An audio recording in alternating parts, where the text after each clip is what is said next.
sense, He's not going to reward us with something that we don't like. And so, what does our life today say that we enjoy doing and want to enjoy doing for eternity? Sue. Well, that was kind of the point I was going to make on what she said. So if we don't want to come to church and say we just want to stay at home, and I'm not talking about people that are shut-ins. I'm talking about people that just make that choice. Then how would they find joy with other saints in heaven, being with them then? But my point was that the reason I raised my hand was that this also reflects the Sermon on the Mount, where the house on the house on the rock are for those who hear and do, and building on the sand, it's for those that hear and don't do. Their house is going to collapse. Yeah, it's all about building a strong foundation. And you also have to think, piggybacking off of what both of you all just mentioned, this dialogue that we've been going over. So I guess we've technically been going over this for like 2 or 3 weeks, and we'll probably end up finishing up next week. This is all like an evening. And so you have to think Jesus has said who is going to betray him. He's washing Judas's feet along with the other apostles during this whole night. And he said the other things that we've already studied. So like when he's talking about loving somebody, you have to remember he's also washing the feet of Judas at this exact same time. So I mean, he's washing the feet of the person that here in several hours is going to betray him and turn him over, and then it's going to lead to his torture and then death. And so he's really showing the love. And whenever he washes the feet of Jesus, he says, I've done this as an example that you should also do. Right. And it's not just about washing feet, it's about loving and loving your enemy, but also loving others as well and being a servant to other people. So those are all good points.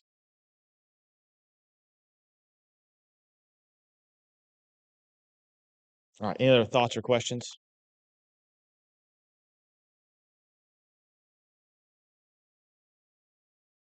All right. In verse 25, it says, These things I have spoken to you while being present with you, but the Helper, the Holy Spirit, whom the Father will send in my name, he will teach you all things and bring to your remembrance all things that I have said to you.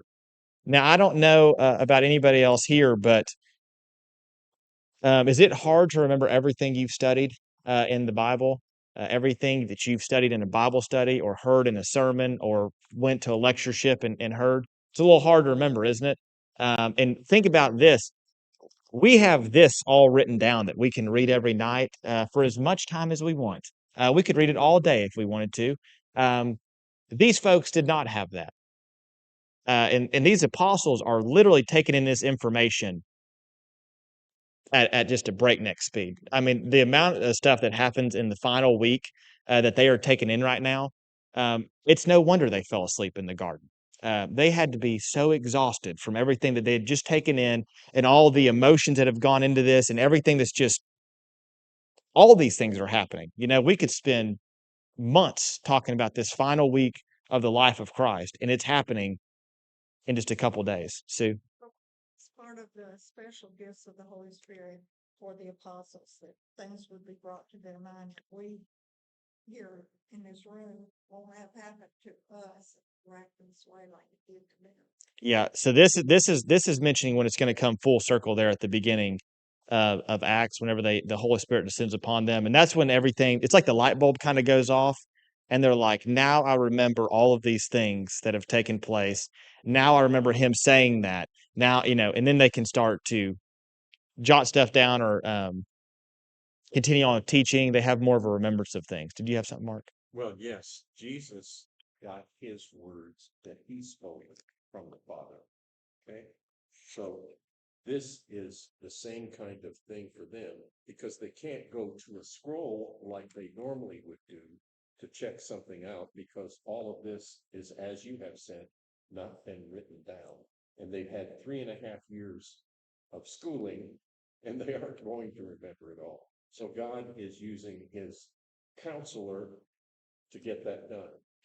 Yeah, and when he says, "I'll teach you all things," if you go to the beginning of Acts, Peter is going to be the example, but they're going to get arrested, and Peter's going to stand up, and they're going to have help from the Spirit throughout their teachings and and stuff like that, to remember these things, but also what they are to say as well. And so they're going to have help. They're going to have guidance. It is going to be a helper, as Christ has said, that is going to come and be with them. And in verse 27, he says, peace I leave with you. My peace I give to you. And I love the middle portion of this verse. Not as the world gives, do I give to you. I don't know the best gift you've ever received here on earth, but Jesus is not that gift giver. Jesus is not that giver. He does not give like the world gives. He gives much more abundantly. However much love the world wants to give you, it's nothing in comparison to the love that Jesus could give. Same thing with forgiveness and all those things. So he says, "Peace I leave with you; my peace I give to you. Not as the world gives, do I give to you." And notice here at the end of verse 27, he loops in something else. Let not your heart be troubled, neither let it be afraid. If you have peace from the Father, see, this is something you're not going to find in the world. People in the world have heart issues because their heart is troubled and they're afraid because they're not sure how to handle situations. They're trying to figure out situations. They're afraid because they're not sure where they're going after this life is over. But when you have peace that surpasses all of this from the Father, should your heart be troubled? It shouldn't be. Why should you not be troubled? Because you have peace knowing that He will never leave you nor forsake you. You have peace knowing that you're going to a home that is better than this current temporary home. But on top of that, he says, do not be afraid. Well, should we be afraid? No, because if they take our physical life, we've just gotten to a better place quicker, right? So they can take our physical life. They cannot take our salvation. And so the world may have a heart that is troubled. The world may be afraid, but a Christian, and here Jesus is talking to the apostles, he says, peace I leave with you. Christ can give us the peace as well. And we can have that peace when we belong to him. He says, you have heard from me say to you, I am going away and coming back to you. If you loved me, you would rejoice because I said, I am going to the Father, for my Father is greater than I.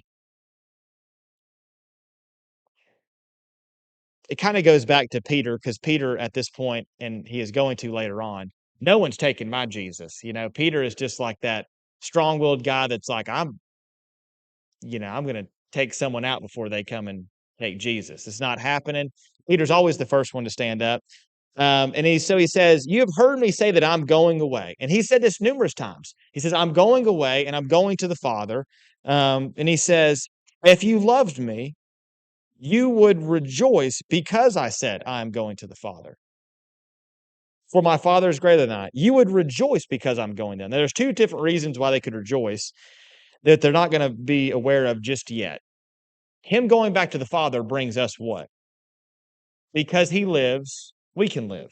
So him going back to the Father, him conquering death, gives us the ability to conquer death as well through him. But also, is he going somewhere better?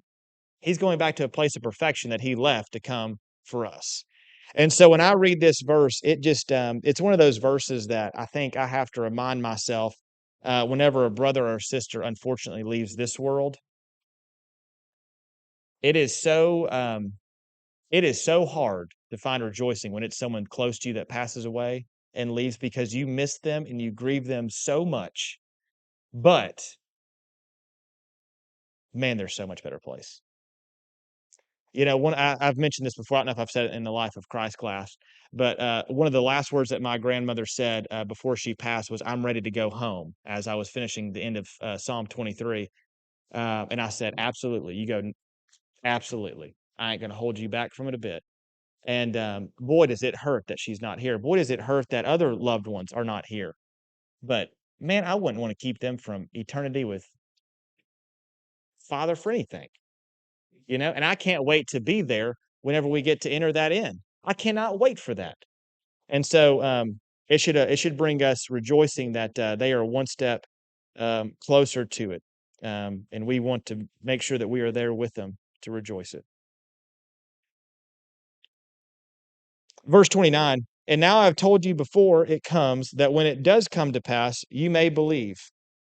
I will no longer talk much with you, for the ruler of this world is coming and has nothing in me, but that the world may know that I love the Father As the Father gave me commandment, so I do. Arise, let us go from here. And so Jesus is saying it's not going to be much longer. The rule of this world is coming. Who's the ruler of this world? I heard a couple. Satan, right? He's coming. The rule of this world is coming. Boy, is he going to take good care of it? Boy, he's going to come and cause some chaos, isn't he? But he's coming. But is he going to always be the ruler? Uh, well, he's got a temporary job, and he will soon be conquered once again. He thinks he's going to win here in just a couple days, but victory is going to be snatched right before him. Any questions or comments? This next portion is the part that I really want us to focus on tonight, so making good time, I guess. Man, nothing. Well, I want to just mention something that is kind of an aside. He speaks in verse 27, peace I leave with you, my peace I give to you. Shalom Aleichem, peace be unto you. I wonder if it comes from what Jesus was saying or even predates that Hebrew statement.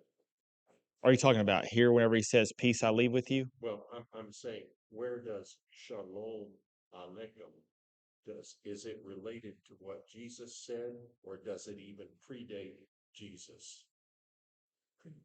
Predate. Yeah. I mean, Okay, yeah, predate, he says. Thank you. anything else? All right, we're going to start John 15. It says this, I am the true vine, and my Father is the vine dresser. Every branch in me that does not bear fruit, he takes away, and every branch that bears fruit, he prunes, that it may bear more fruit. You are already clean because of the word which I have spoken to you. Abide in me, and I in you, as the branch cannot bear fruit of itself unless it abides in the vine, and neither can you unless you abide in me. I am the vine, you are the branches. He who abides in me, and I in him, bears much fruit. For without me you can do nothing. If anyone does not abide in me, he is cast out as a branch and is withered, and they gather them and throw them into the fire, and they are burned. If you abide in me and my words abide in you, you will ask what you desire, and it shall be done for you. By this my Father is glorified, that you bear much fruit, so you will be my disciples. Something similar to this is going to be referenced on later. Paul is going to reference something similar to this, but he says, I am the true vine, and my Father is the vine dresser. Every branch in me that does not bear fruit, he takes away.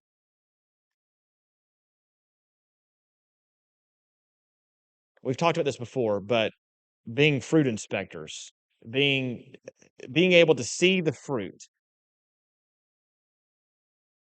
If we're not producing fruit, we need to examine our own selves. If our congregations are not bearing fruit, we need to examine our own selves, because we should be bearing fruit. Because we should be a live and healthy and active branch that is bearing fruit, that is working for the kingdom, that is looking to glorify the Father. And we should always be looking and evaluating and examining ourselves to make sure that we are on the right course. If you don't look in the mirror for, I don't know, say 5 or 10 years, you might be surprised when you start to see a whole slew of gray hairs come in, or you're like, oh my goodness, I need to do this, that, or the other, right? So if you don't physically look at yourself in the mirror in 5, 10, 15 years, boy, a whole lot would change, wouldn't it? You might not even recognize yourself.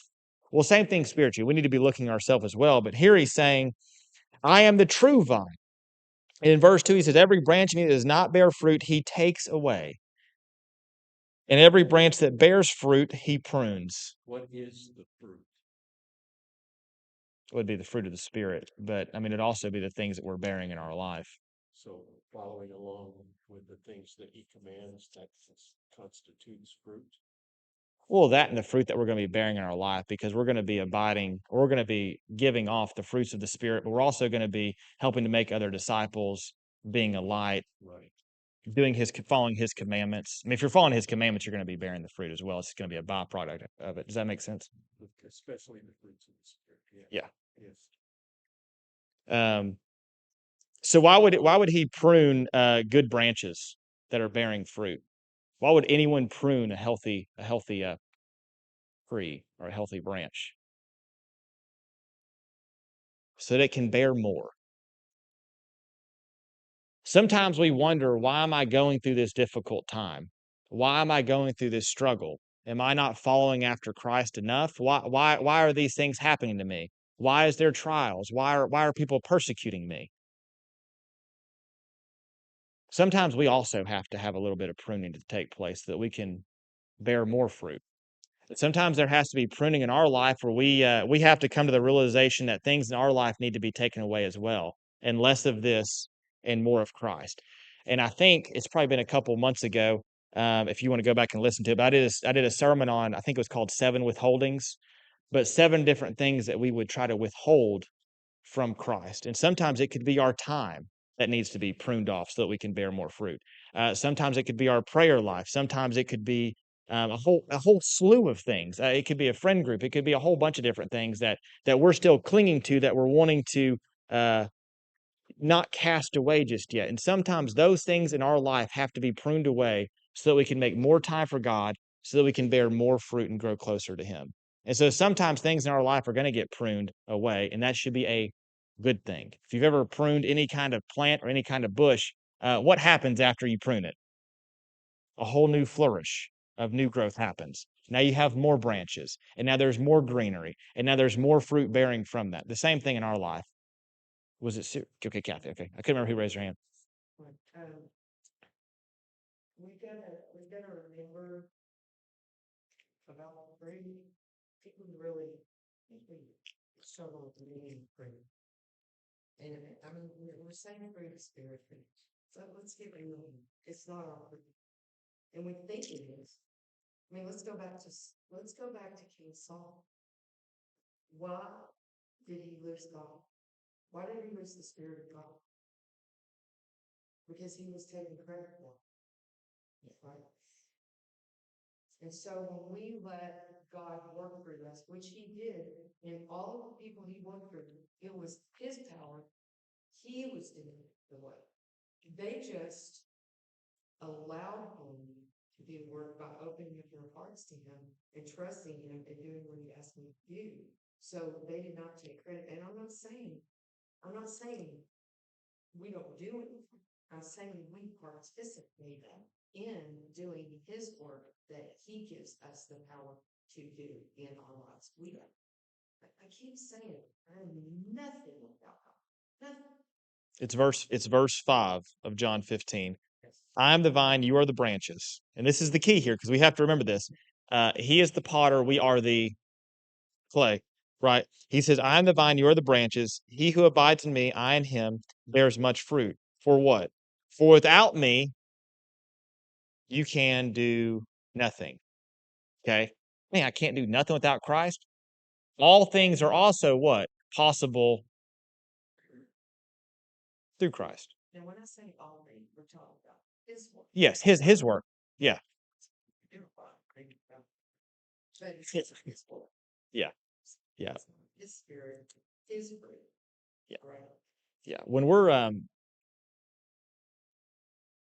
we are the seed planters. We're out there casting, and he gives the increase and he gives the growth. And the thing that we have to think about, and Jesus is going to mention this starting in verse 18 of this. We're not going to get to it tonight. But the world hates us because of him. When the world rejects us, it's not because they're necessarily rejecting us, even though it feels like it. They're rejecting him and his word. And so we have to remember that. It's not us that is doing the saving, it's Jesus who is doing the saving. We are planting seeds and Jesus is giving the increase. And we also have to remember that if you're doing a Bible study, or if you're trying to talk with someone that you know, that you work with, or someone in your family, Jesus did not bat 1,000% trying to convert people either.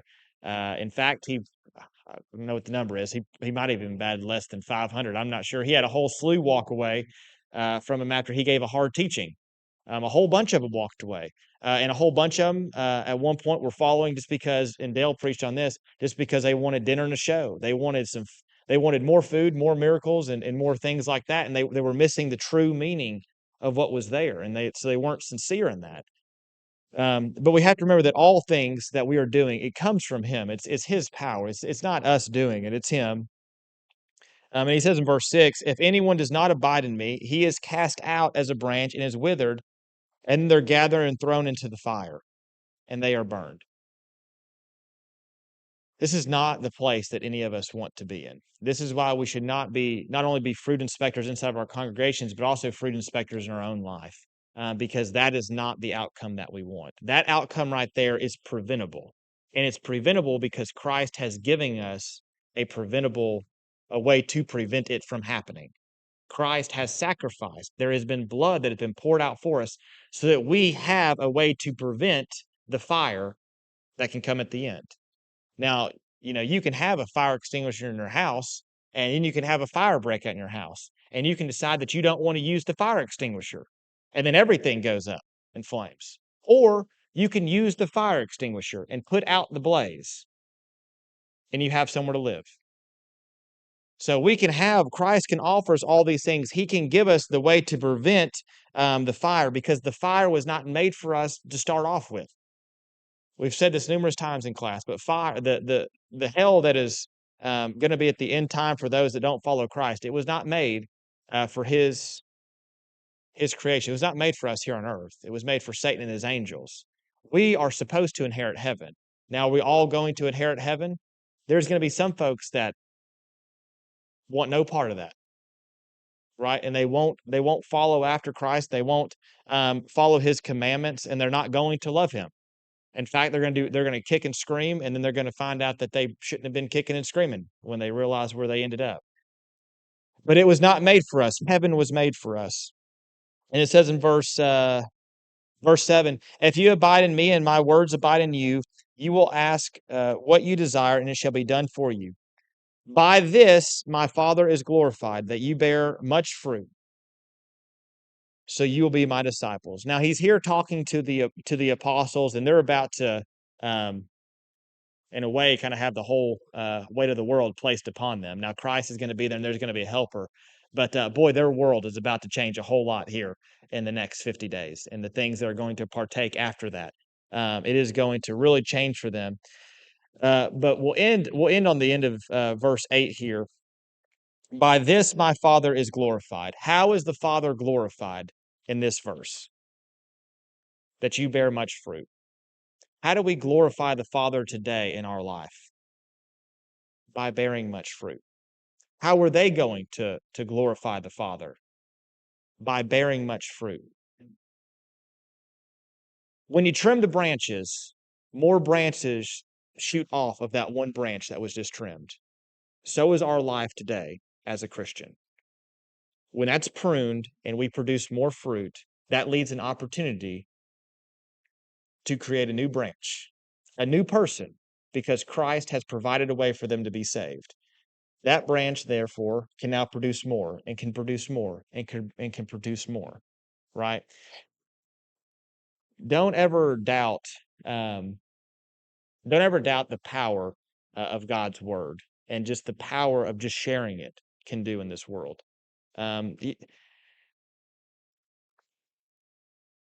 Not that we can do it because it's Christ doing it, but when we take time to share the gospel with people, it could be one person that you would have said, that person will never believe.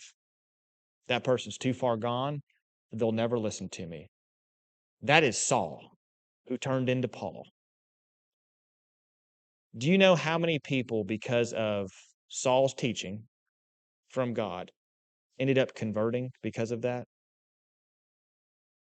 That person that you maybe have cast out that said they'll never listen, they want no part of this. Maybe they've given you a cold shoulder 1,000 times over. When we continue to mention the gospel to people, when we continue to just be a light in our community and know that gospel has power, and it still has power today, it can affect generations. Now, when will Christ come back? We don't know. But if he decides to come back in 100 years, those seeds that you planted, if they ever hit that increase, it could be affecting people's life that you will never meet. It could be affecting some kid that won't be born in the next 30 years. But because you mentioned Christ to that parent and Christ gave the increase, now that kid 30 years later gets to grow up in a Christian home. You don't know the power that just mentioning the gospel can be to somebody. And so never doubt that power, and never waste an opportunity to share the gospel with someone, because we don't know how much it can affect. And when one lost child comes home, what is there in heaven? There's rejoicing. And I don't know about you, but I love some rejoicing. And speaking of rejoicing, Brian is going to lead us in a song before we go to Michael with our devotional. So thank y'all. 669.